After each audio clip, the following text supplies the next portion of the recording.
Madame, Messieurs, bienvenue dans ce premier numéro pour l'année 2023 de votre émission Débat ouvert. Aujourd'hui, nous allons parler du forum de Kisangani, de l'espace Grand Oriental, face à cet manque de leadership de cet espace, de l'EGO. Les filles et fils de cette partie du pays ont décidé de se mettre autour d'une table et de parler le même langage en refusant la sous-traitance politique dont on fait belle lurette dans cet espace. Raison pour laquelle, pour consolider cette idée, ils ont tenu un forum sur la paix et la cohésion pour le développement de l'EGO. Sur ce plateau, je ne suis pas seul, je suis avec le professeur Faustin Toingao. Il est également député national élu de la Chopo, qui a pris part également à ces assises. Il est là pour nous faire un peu la restitution de ce qu'a été ces forums. Bonjour professeur et bienvenue dans cette émission. Bonjour.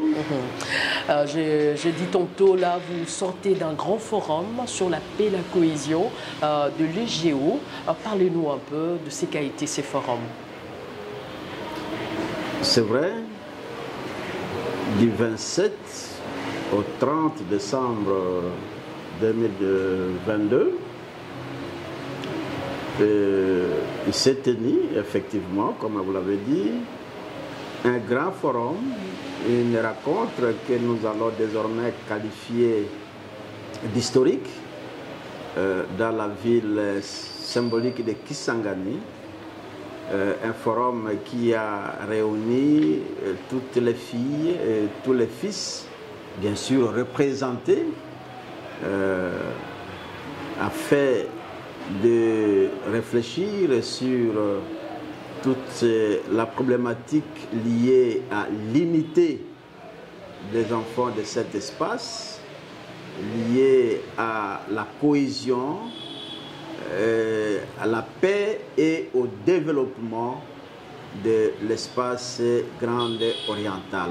Donc, le forum a porté sur la thématique de l'unité, la cohésion, la paix et le développement de l'espace Grand Oriental.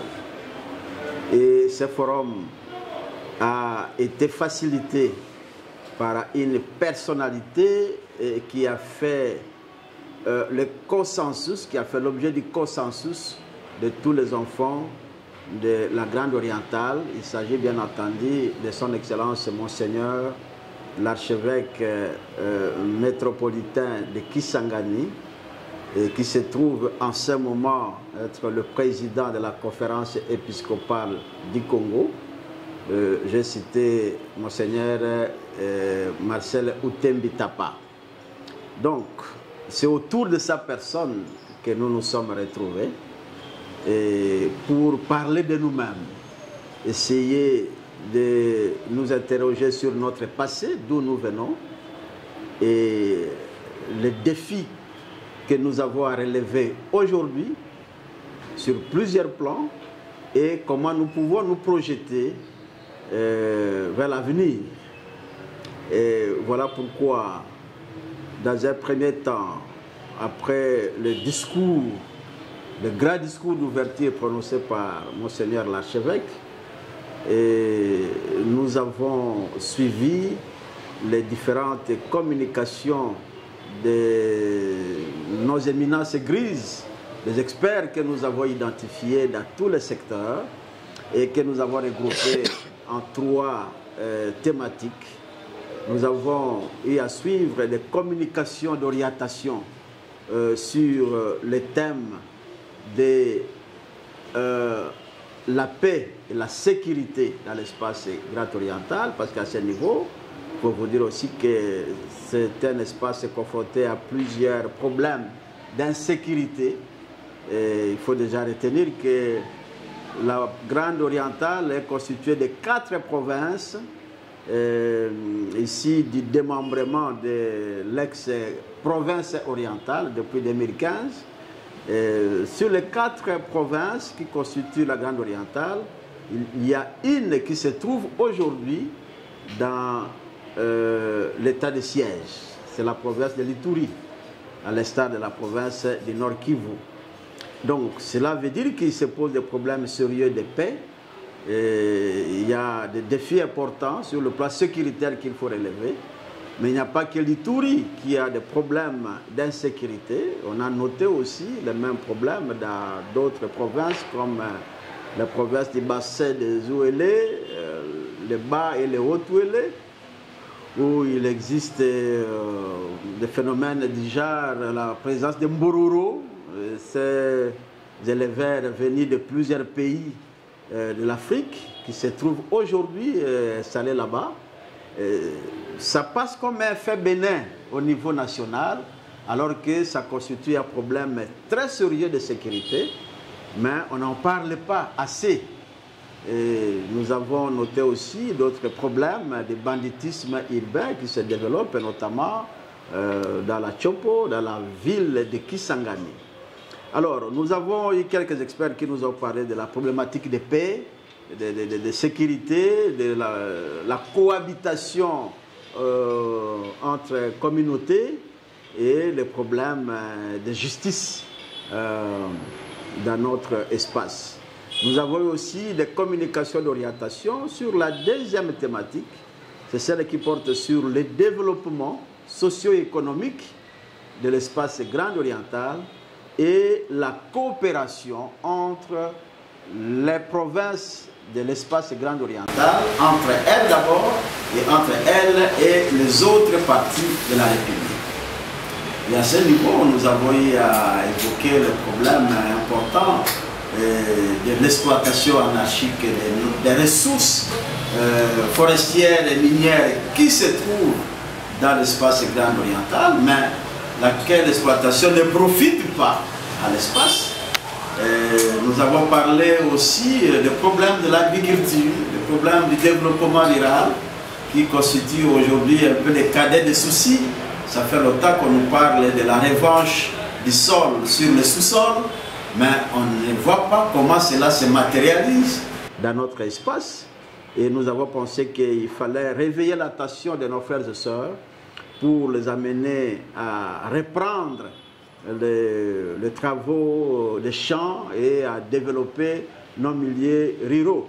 Nous avons parlé aussi des problèmes de l'entrepreneuriat des jeunes, parce qu'aujourd'hui on a comme l'impression que tout le monde, pour devenir riche, il faut passer par la politique, il faut être candidat aux élections législatives, aux élections provinciales et ainsi de suite. Tout le monde pense que la richesse aujourd'hui ne peut être obtenue qu'en adhérant à un parti politique, en devenant député, en postulant pour devenir ceci, être collaborateur de tel ou de tel autre. Voilà pourquoi on a trouvé des gens qui ont parlé de l'entrepreneuriat, qui doit constituer en fait une priorité pour que les jeunes d'aujourd'hui ne puissent pas suivre le même schéma que les vieux, qui sont devenus des professionnels qui font de la politique leur carrière. On ne devient pas riche par la politique, mais on devient riche par l'entrepreneuriat et par les affaires. Et nous avons essayé d'évoquer aussi en troisième lieu, la troisième thématique, c'est la question de la gouvernance, la question de la participation des enfants de la Grande Orientale et la question du leadership politique. Donc, gouvernance, participation et leadership politique. C'est là où il a été noté, après avoir suivi les exposés d'orientation, il a été noté que depuis plusieurs décennies, la gouvernance, la qualité de la gouvernance dans notre espace laisse à désirer. Vous voyez, aussi bien au niveau de la province qu'au niveau de nos collectivités de base, les villes, les territoires, les communes, les secteurs et les chefferies sont très mal gouvernés. Il fallait en savoir les causes. Et on ne pouvait pas prendre la question de la Grande Orientale, les traiter de manière isolée, sans la situer dans le contexte national. Donc, on a eu à déplorer la qualité de la gouvernance, la qualité des gouvernants et aussi la faible participation des enfants de cet espace à la gestion des affaires publiques de l'État et surtout la faible participation qui a été notée, chiffre à l'appui, après avoir fait un parcours historique au niveau des institutions nationales. Et le constat a été fait, l'état des lieux a été fait, les causes ont été identifiées. Maintenant, il fallait nous projeter dans l'avenir pour savoir qu'est-ce qu'il faut faire pour relever ces défis. Les défis d'ordre sécuritaire, les défis liés au développement et à la coopération entre les provinces, les défis liés à la gouvernance, à la participation et au leadership. Et concernant le leadership, par exemple, on s'est posé beaucoup de questions. Qu'est-ce qui fait que les enfants de la province orientale ne se retrouvent pas au niveau de l'espace décisionnel? Vous voyez, là où on prend des décisions importantes sur l'avenir de notre pays et particulièrement sur l'avenir de notre province. Ce sont les autres qui décident en lieu et place des enfants de la province orientale et là où on n'est pas représenté. Alors, qu'est-ce qui fait que, bien qu'il y ait quand même des fils et des filles courageux qui ont pris l'initiative de créer des partis politiques, mais ces partis n'émergent pas. Et ces partis ont peine à devenir des grands partis mobilisateurs, des grands partis fédérateurs, et que les leaders de ces partis ne se retrouvent pas au niveau de l'espace décisionnel. Qu'est-ce qui fait que les enfants de la Grande Orientale n'adhèrent pas massivement aux partis politiques créés par leurs frères et ainsi de suite? Et c'est comme si la Grande Orientale avait pour vocation naturelle d'être là seulement au service des autres sur le plan politique. Voilà, c'est ce questionnement qui a été au centre de nos discussions dans cette thématique-là. Et tout ça. Alors, pour examiner toutes ces problématiques, nous nous sommes regroupés en 3 commissions. Il y a une commission qui a approfondi la problématique sécuritaire, les questions de paix et de sécurité. Il y a une autre commission qui a planché sur les questions de développement socio-économique et de la coopération interprovinciale, et la dernière commission que j'ai eu personnellement à présider, qui a travaillé, qui a réfléchi profondément sur la question de la gouvernance, de la participation et du leadership politique. Et au terme des travaux en commission, on est revenu en plénière pour faire la mise en commun des résolutions discutées et adoptées dans chaque commission. Et c'est ce qui a fait qu'on a eu un rapport général du forum qui a été lu à la séance de clôture par le rapporteur général du forum. Et en marge de ce rapport général, une déclaration, et une forte déclaration avait été faite au nom de tous les fils, au nom de tous les participants. Et dans la déclaration, nous avons pris des engagements après avoir constaté la situation qui est là aujourd'hui. On a formulé de fortes recommandations et de fortes résolutions. Les résolutions, ce sont des engagements que nous avons pris et pour nous-mêmes, parce que c'est nous-mêmes qui devons mettre ça en œuvre. Les recommandations ont été destinées justement aux instances politiques ou socio-économiques au niveau national comme au niveau provincial. La déclaration a été lue par le coordonnateur du forum, l'honorable Bonannée, et voilà, après est intervenu le discours de clôture qui a été très très salué, discours prononcé par Monseigneur et l'archevêque, et c'est sur ce ton que nous avons clôturé notre forum au 4e jour des travaux, c'est-à-dire le 30 décembre 2022. Et voilà un peu ce qu'a été le forum. Mais ce que je note, c'est que c'est un forum qui a bénéficié d'une grande participation. Les prévisions que nous avions faites en termes de nombre de participants ont été largement débordées parce qu'il y a des gens venus de tous les coins de l'espace Grand Oriental, une forte participation de nos frères du Bazouélé, une grande participation, une grande délégation venue de Haut-Ouélé, une grande délégation venue de l'Itourie, en dépit des conditions très difficiles de voyage, mais nos frères et sœurs ont bravé toutes ces difficultés et ils ont fait le voyage par route pour arriver à Kisangani. Il y en a qui ont passé 3 jours, 4 jours, mais tellement déterminés qu'il fallait bien se retrouver à Kisangani et rejoindre les autres. Il y a eu aussi une forte délégation venue de la capitale et nous avons aussi enregistré la participation des délégations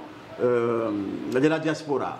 Vous voyez, les fils de la province orientale qui évoluent dans d'autres pays étrangers, notamment en Europe, se sont retrouvés à ce forum.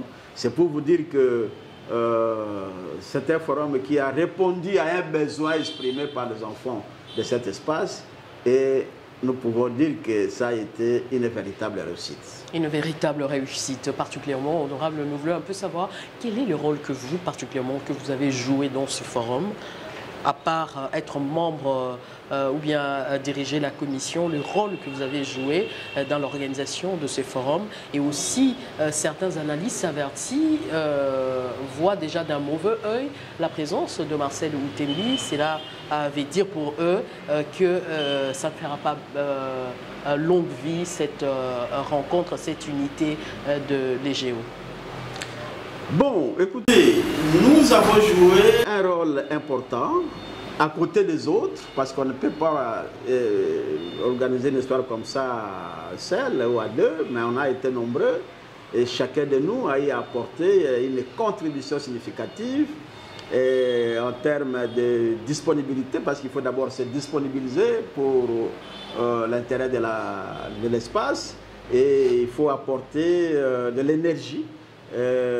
Donc nous avons utilisé ce que nous avons comme ressources intellectuelles et physiques et même financières aussi pour que cette rencontre réussisse. Je dois ici ouvrir et fermer rapidement une parenthèse, c'est que cette rencontre historique des enfants, des filles et des fils de l'espace Grand Oriental a été financée à 100% par les contributions des enfants de l'espace Grand Oriental. Ça, c'est très important. Voilà, on n'a eu donc aucun soutien extérieur à l'espace Grand Oriental. Chacun a donné au prorata de ce qu'il a comme revenu et nous avons essayé de réunir ce qu'il fallait réunir pour tenir cette rencontre sur base des principes de solidarité. Ceux qui avaient plus ont donné plus, ceux qui avaient en moyenne ont donné ce qui répondait à leurs revenus et les faibles ont donné aussi ce qui correspondait à leurs revenus. Et il y en a qui n'ont rien apporté mais qui ont bénéficié du soutien des autres. Voilà. Alors nous avons joué un rôle en amont, donc avant, pendant et nous allons continuer à jouer le rôle après.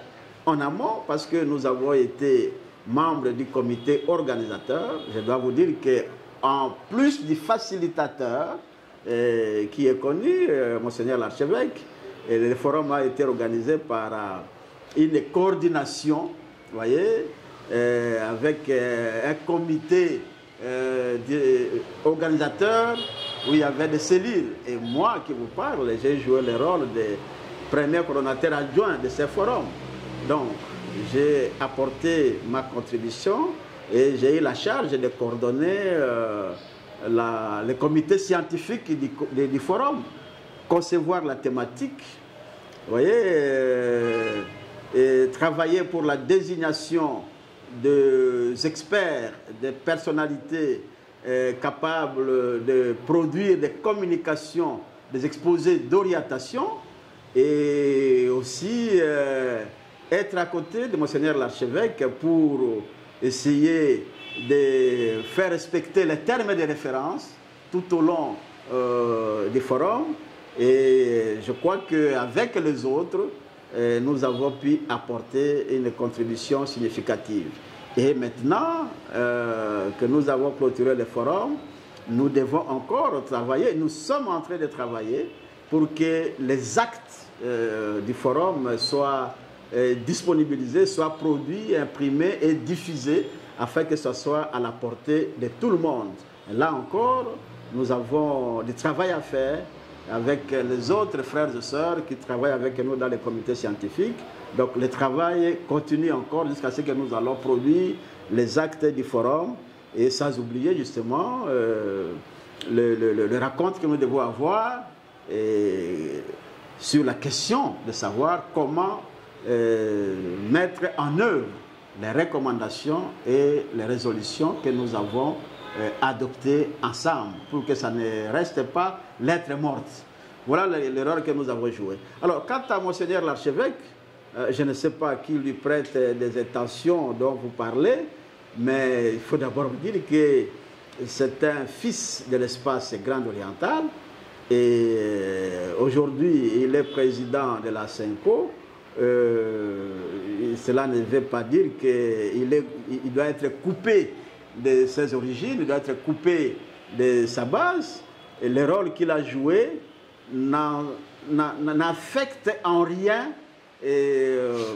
ses attributions ou la mission que ses pères lui ont confiée au niveau de la SENCO. Donc, on a eu à faire la part des choses pour qu'il accomplisse les devoirs de la famille, mais tout en demeurant disponible pour servir la RDC, pour servir l'Église universelle au niveau de la présidence de la SECO.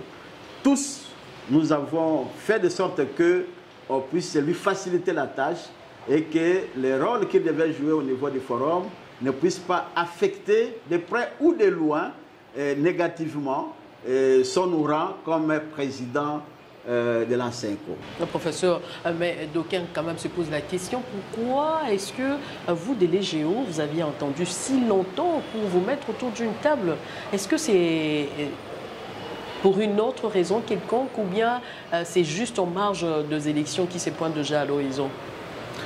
Non, mais je ne sais pas quel devait être le meilleur moment d'organiser une telle rencontre de l'espace Grand Oriental. Mais les raisons majeures, c'est quoi? Je ne sais pas quel est le moment qui devait être le meilleur par rapport au moment que nous avons choisi. Évidemment, on a choisi cette période en tenant compte de plusieurs paramètres. D'abord, de la disponibilité du facilitateur, et de la disponibilité de certains participants, comme les députés et sénateurs, parce qu'il fallait trouver la période de vacances parlementaires, et la disponibilité des autres opérateurs, des autres parties prenantes. Il y a plusieurs raisons. Bon, c'est vrai que ça coïncide avec l'avant-dernière année de cette législature. Aujourd'hui, nous sommes déjà à l'année électorale, mais c'était aussi normal que nous puissions, si on ne l'a pas fait bien avant, mais c'était normal que nous puissions réfléchir sur, notamment avec le troisième thème, de la participation, de la gouvernance et du leadership. C'était aussi la meilleure occasion pour nous de savoir comment nous devons aborder l'année électorale et comment nous devons aborder les prochaines échéances électorales dans le cadre justement de la problématique de la gouvernance, de la participation et de leadership politique. Donc, je pense que le moment était bien indiqué, et ne serait-ce que lorsqu'on voit le problème sous cet axe-là, mais il y a eu plusieurs tentatives. On a pris du temps pour préparer cette rencontre, parce qu'il fallait réussir. Mais est-ce que c'est parce que quelque part, vous de Légéo, vous vous êtes senti un peu frustré quelque part, et c'est ce qui vous a motivé de pouvoir vous réunir autour d'une table pour essayer un peu de sauver votre honneur? Mais justement, je ne sais pas si le mot frustration est et le mieux indiqué. Et à quel niveau êtes-vous, aviez-vous été frustré politiquement? J'ai eu à vous dire qu'on a fait le constat, on a fait un état de lieux et on a constaté qu'on avait plusieurs défis à relever. Okay. Les défis sécuritaires. Je ne sais pas à quel moment on devait prendre au sérieux cette question sécuritaire. Et je pense que le moment était bien indiqué pour examiner la question sécuritaire, la question de l'efficacité ou de l'efficience de l'état de siège, parce qu'elle s'applique, hein, l'état de siège s'applique à une partie de notre espace, et la question sécuritaire continue à se poser avec acuité. Je ne sais pas quel était le moment le meilleur pour aborder cette question-là, avec beaucoup de courage. Je pense que nous avons relevé des défis importants sur le plan du développement socio-économique et sur toutes les questions des infrastructures de base, de la gestion, l'exploitation des ressources naturelles, la question de l'agriculture, du développement rural, et comment pousser la jeunesse à entreprendre, vous voyez, pour devenir demain des hommes utiles à la société. Alors, toutes ces questions méritaient d'être abordées. Je ne sais pas quel était le moment le meilleur pour aborder toutes ces questions-là. Alors, je pense que là où vous voulez en arriver, c'est que quand vous parlez du moment, vous ne voyez que l'aspect politique.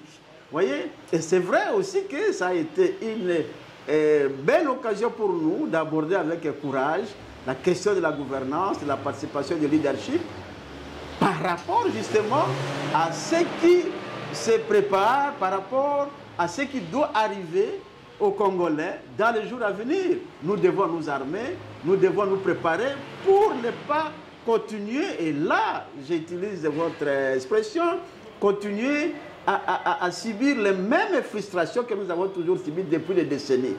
Mais aujourd'hui, comment comptez-vous protéger le 10% de votre électorat au niveau de l'Assemblée nationale et aussi savoir, parmi le cheval des batailles que vous luttez, vous, de l'EGO, c'est de quitter cette sous-traitance politique. Comment alliez-vous vous prendre pour essayer un peu de sortir de ces carcans-là? Nous avons à ce niveau réfléchi profondément. Nous avons échangé longuement et nous nous sommes mis d'accord sur un certain nombre de résolutions et de recommandations que nous avons formulées en direction de nous-mêmes et aussi en direction des autres, parce qu'on n'était pas allé à Kisangani pour décider de l'isolement de l'espace Grand Oriental. On doit toujours travailler en synergie avec d'autres espaces parce que nous tenons à l'unité de notre pays. Voyez? Et pour participer activement à l'unité, à la cohésion du pays, nous devons d'abord nous-mêmes nous unir et construire notre cohésion et résoudre nos problèmes. Et à ce moment-là, nous pouvons apporter quelque chose au rendez-vous du donner et du recevoir au niveau national, pourquoi pas au niveau international. Voilà. Par exemple, sur le plan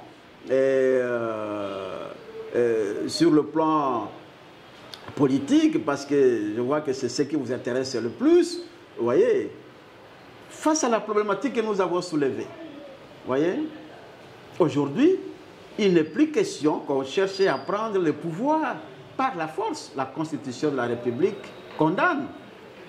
Et le cadre est là, c'est qu'il faut créer des partis politiques. On nous a toujours reproché, on nous a dit ça comme ça par les leaders politiques de ce pays, par les grands responsables de ce pays. Il dit, vous de la Grande Orientale, votre faiblesse majeure, c'est parce que vous n'avez pas de parti politique. C'est parce que vous ne créez pas de parti politique. Chaque fois que on pouvait dire, mais pourquoi nous ne pouvons pas aussi avoir autant de ministres comme tel espace? Pourquoi nous ne pouvons pas aussi avoir des ministères de souveraineté comme telle province? La réponse qui nous a toujours été donnée, mais, mesdames, messieurs, vous devez créer des partis politiques. Vous devez vous battre. Et voilà. Je pense que le moment était venu pour que nous puissions prendre au sérieux ce genre de réponses à nos préoccupations, à nos frustrations. Par exemple, nous avons dit que, voilà, Nous devons créer des ensembles, des grandes formations politiques. Mais ce n'est pas aujourd'hui qu'on doit commencer à créer des partis politiques. Les partis existent déjà. Mais n'était-il pas possible de voir ces partis se mettre ensemble en tenant compte de leur idéologie, en tenant compte de leur proximité géographique, en tenant compte de tel ou tel autre paramètre, créer des grands ensembles en termes peut-être de regroupements, en termes de cartels politiques, pour peser d'abord sur le plan provincial, sur le plan de l'espace grand oriental, mais aussi pour peser sur le plan national. Nous avons aussi, dans une certaine mesure, recommandé à nos frères et sœurs de ne pas considérer les leaders politiques de l'espace grand oriental comme des étrangers. On doit les soutenir. Voyez, on doit les soutenir. C'est ceux-là qui ont le courage de créer des partis politiques, et ceux-là qui ont le courage de se mettre ensemble doivent bénéficier du soutien de leurs frères, avoir des côtés sur le soutien extérieur, parce qu'on ne doit pas avoir des partis totalement provinciaux ou totalement tribaux. Les partis doivent être des partis nationaux. Mais on sait aussi que sur le plan sociologique, tous les partis de notre pays puisent d'abord leur forte légitimité dans certains espaces. C'est clair. Lorsqu'on fait de la sociologie politique, lorsqu'on fait de la sociologie électorale, il est bien entendu que tel leader et tel autre leader, pour devenir grand, il recourt d'abord à ses origines. Ce n'est pas un secret. Ça fait partie des réalités politiques, des réalités sociologiques de l'Afrique. Vous voyez, cette donne n'est pas à négliger. Ce n'est pas moi qui dois vous apprendre que s'il y a des provinces les plus hospitalières de la République, mais il faut compter les provinces de provinces orientales. C'est là où tout le monde peut à n'importe quel moment devenir leader, depuis Patrice Emery Lumumba et jusqu'à aujourd'hui. Vous voyez, on n'est pas contre ça, mais cela ne doit pas constituer un facteur de blocage, vous voyez, à l'émergence des enfants, des filles et des fils de cet espace. Autant les autres doivent venir, mais autant ceux-là aussi doivent encourager l'émergence des leaderships locaux. C'est ça notre combat. Et je pense que si les autres nous comprennent dans ce sens-là, nous allons travailler dans la cohésion, dans l'unité nationale, mais tout en tenant compte des réalités qui sont les nôtres. Donc, nous avons encouragé les nôtres, ceux qui ont des partis politiques, à se mettre ensemble. Nous avons encouragé, je dis bien encouragé, parce que nous n'avons aucune décision à prendre pour contraindre tel ou tel à se comporter de telle ou telle manière. On ne fait qu'encourager, suggérer. Et nous avons aussi encouragé, voyez, et sans embâche, les filles et fils de l'espace grand oriental à avoir du courage pour postuler à tous les postes et à mandat, tant au niveau local, au niveau provincial, qu'au niveau national, sans exclure la magistrature suprême. Mais est-ce que vous, de l'espace grand oriental, vous serez en mesure de soutenir quelqu'un qui n'est pas de votre tendance politique, par exemple? Si la personne qui postule, qui est de l'espace grand oriental et qui s'avérait d'être du FCC, par exemple, est-ce que vous allez quand même le soutenir au nom de l'EGO? Et la deuxième question, c'est de savoir comment est-ce que vous allez arriver pour faire face à tous ces mercenaires-là qui se sont accaparés de l'espace grand oriental pour se faire une santé politique, et comme la question de la bonne gouvernance figurait parmi le matière que vous avez abordé dans la commission que vous avez animée. Comment est-ce que aujourd'hui, en termes de partis politiques, l'EGO regorge combien de partis politiques, et comment est-ce que vous comptez promouvoir ces partis politiques en nom de l'espace? C'est un travail qui a commencé et qui se poursuit et qui doit se poursuivre. De voir comment créer des synergies sur le plan politique, et comment essayer de mobiliser les cadres, les enfants de cet espace qui ont eu les initiatives heureuses de créer des partis politiques, comment les mettre ensemble pour essayer de forger. Et parmi ceux-là, parmi ces partis qui existent déjà, créés par les enfants de l'espace Grand Oriental, il y a des partis de gauche et de droite. Il y a des partis rouges et des partis verts. Donc, on trouve parmi ces partis et parmi les leaders de ces partis, il y en a qui évoluent dans la majorité et d'autres évoluent dans l'opposition. Donc, on ne force pas nécessairement à ceux qui évoluent dans la majorité pour quitter la majorité et venir dans l'opposition. Mais s'il y a 2, 3, 4 partis politiques de l'espace Grand Oriental qui évoluent dans la majorité, mais pourquoi ils ne peuvent pas se mettre ensemble pour peser au sein de cette majorité? Et de la même manière, 2, 3, 4 partis politiques qui évoluent dans l'opposition, pourquoi ils ne peuvent pas se mettre ensemble pour être forts dans cette opposition? Et le moment venu, bien sûr, ces partis auront justement à créer des synergies avec d'autres partis politiques nationaux pour devenir forts. Et lorsque un grand ensemble, une grande formation politique, avec des leaders de l'espace Grand Oriental, se coalise avec d'autres espaces, du Katanga, du Kasaï ou de ceci. Mais l'essentiel pour nous, c'est que dans cette coalition qu'on va créer, qu'on puisse se rendre compte de la présence significative des enfants de l'espace Grand Oriental, aussi bien dans l'opposition que dans la majorité. Ceux qui vont se retrouver dans la majorité, mais il faudrait que leur présence au sein de la majorité soit une présence significative. Et ceux qui évoluent dans l'opposition, mais il ne faut pas qu'ils soient des porte-mallettes, comme ceux qui sont dans la majorité. Donc, ils doivent occuper des places de choix, et pour que lorsqu'on doit décider de l'avenir du pays, lorsqu'on doit décider de la formation d'un gouvernement, lorsqu'on doit décider de la constitution du bureau de l'Assemblée nationale ou du Sénat, là où on doit décider de la mise en place des mandataires publics, qu'on retrouve les dignes fils de l'espace Grand Oriental. Parce que lorsqu'on n'est pas là, et c'est là où on est toujours sous-traité, il y a d'autres qui se donnent les mandats de parler et de décider au nom de l'espace Grand Oriental. C'est là où nous parlons de la sous-traitance que nous n'accepterons plus jamais. Raison pour laquelle vous avez évité aussi l'apport de certaines personnalités qui ont voulu vous tendre la main. Ah mais voilà, justement, ça, nous avons vu que ça a été un piège. Nous avons essayé de nous mesurer un peu. Est-ce que nous sommes capables d'organiser certaines choses avec nos propres moyens? Et l'organisation du forum aura été un test. Et nous avons sensibilisé et nous avons réussi sans le soutien financier extérieur.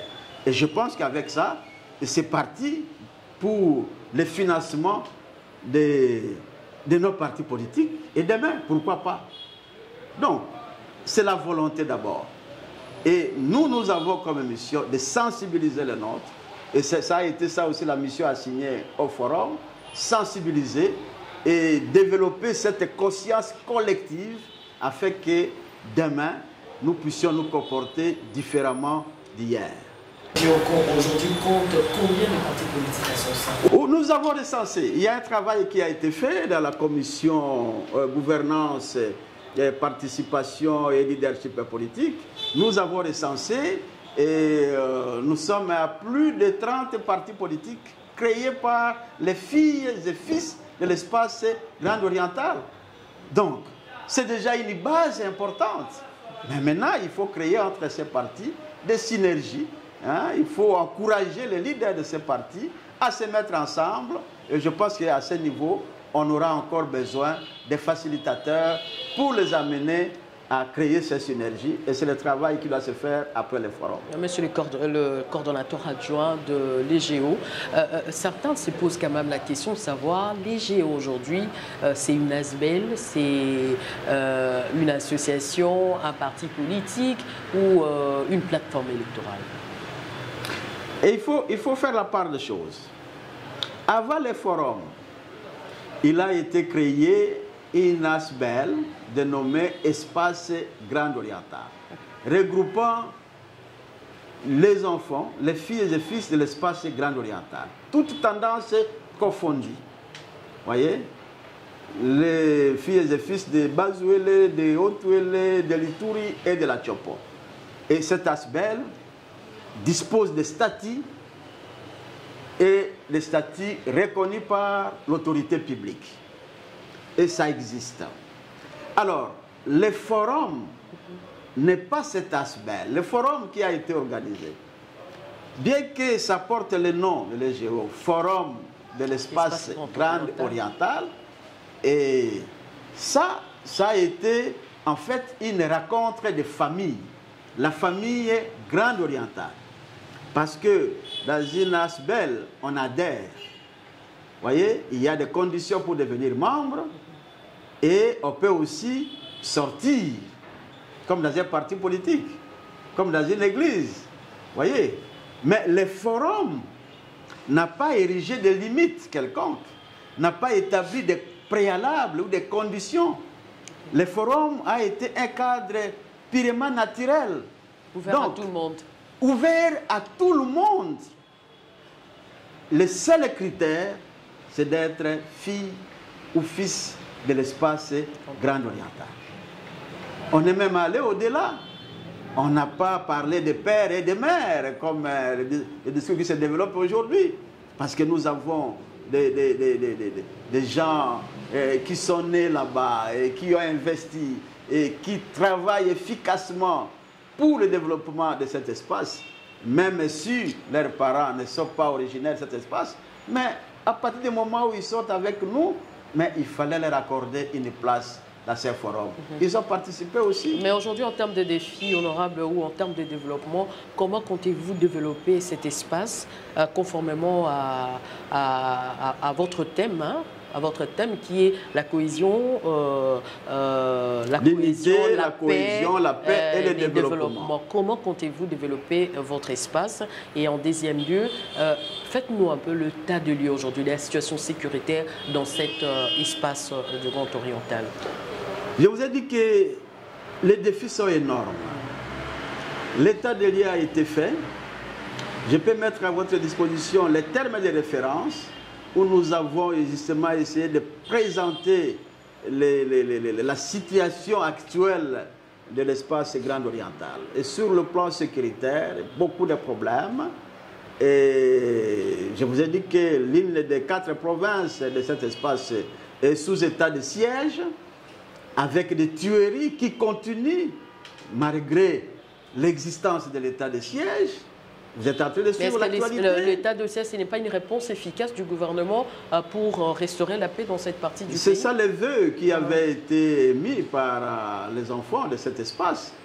Il y a même une demande qui a été formulée par les élus de l'Ituri et de l'espace Grand Oriental pour qu'on instaure l'état de siège. Mais plus ça prend du temps, mais plus cet état de siège est en train de perdre son actualité. Parce qu'on ne peut pas comprendre qu'aujourd'hui, au même moment qu'on parle d'un état de siège, un état exceptionnel, mais au même moment, on continue encore à parler de tueries, de massacres à grande échelle. Alors on se dit, qu'est-ce qui se passe? Est-ce qu'il n'y a pas, le moment n'est-il pas venu pour requalifier l'état de siège, pour trouver d'autres formules adaptées à la situation du terrain? Et je crois que les demandes, les propositions ont été faites à l'autorité suprême. Il y a une table ronde qui a été promise et nous attendons la tenue de cette table ronde.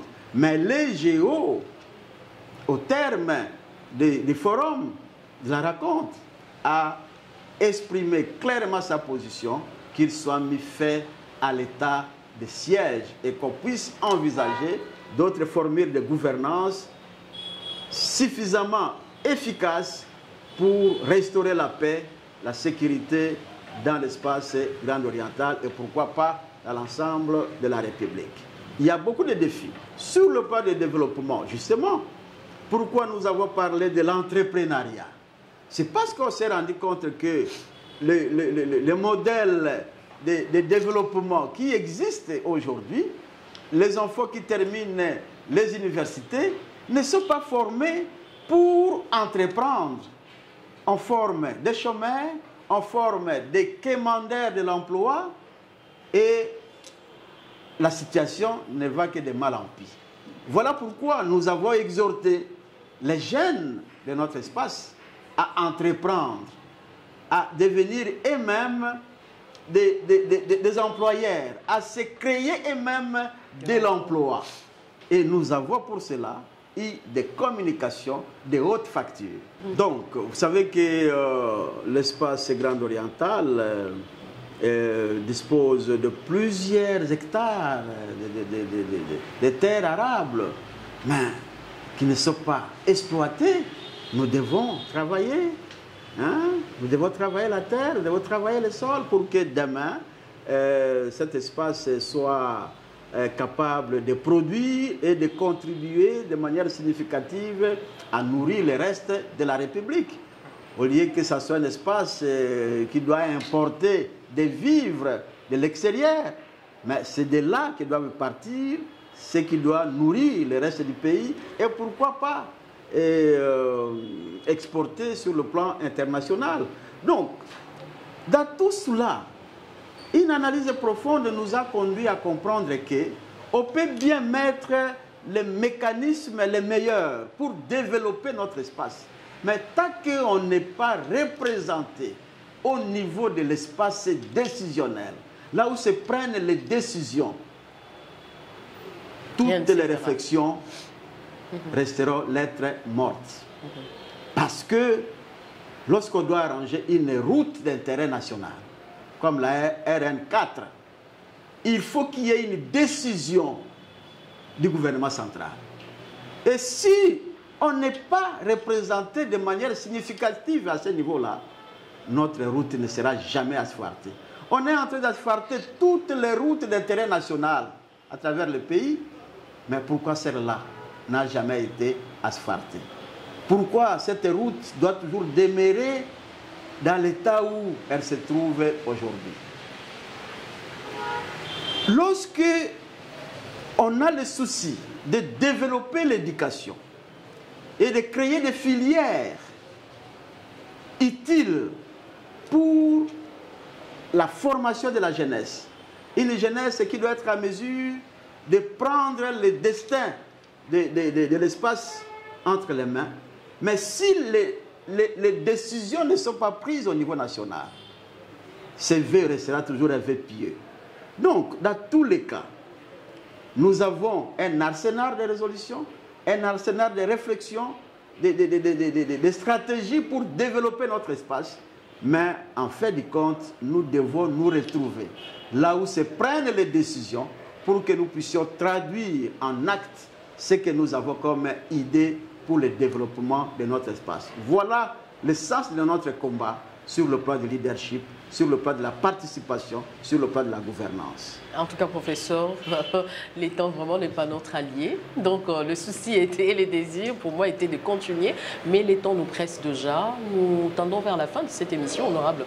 Est-ce que vous aviez autre chose à dire que vous n'aviez pas dit lors de votre intervention ici? Vous pouvez quand même le dire et puis clôturer. Mais je pense que ce que nous avons à dire, comme avait dit Monseigneur l'archevêque lors de son discours de clôture, c'est que le forum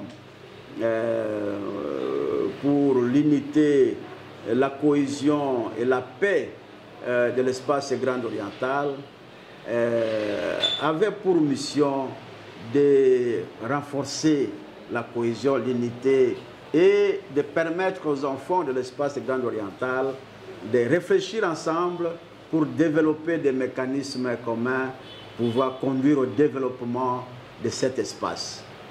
Ce forum n'avait aucun objectif de pouvoir porter atteinte aux intérêts de tel ou tel autre sur le plan national. Non. De la même manière, les autres s'organisent ailleurs, mais nous aussi, nous avions le droit de nous organiser. Et je pense que ce qui a été fait a abouti aux résultats que nous pouvons qualifier de positifs. Et le grand défi qui reste maintenant, c'est de traduire nos résolutions, c'est de traduire nos recommandations en actes. Et à ce niveau, nous avons besoin de toutes les énergies, nous avons besoin de la contribution de tous et de chacun, de chaque fille, de chaque fils de la province orientale et de tous les hommes de bonne volonté, hommes et femmes de bonne volonté, même sur le pas de l'espace grand oriental, qu'ils comprennent que on doit accompagner cet espace vers son développement, vers le bien-être des populations qui y habitent. Et si nous comprenons cela, je pense qu'on aura rendu un grand service à la postérité. Et c'est la mission que nous nous sommes assignés. Et je pense que nous sommes sur la bonne voie. En tout cas, merci. Et je crois que c'était la restitution du forum qui s'est organisé en date du 27 au 30 décembre de l'année qui vient de s'achever. C'est forum qui a réuni pas mal le fils-filles de l'espace grand oriental où ils ont parlé de problèmes qui les concernent, de problèmes de leadership, de la paix, de la cohésion pour le développement de cet espace. Vous avez suivi là le professeur Fossin Ngao qui a fait le résumé de ce forum. Merci à vous tous ceux qui nous avez suivis de partout à travers le monde. Mesdames, Messieurs, merci de nous avoir suivis et restez branchés sur nos programmes. Au revoir.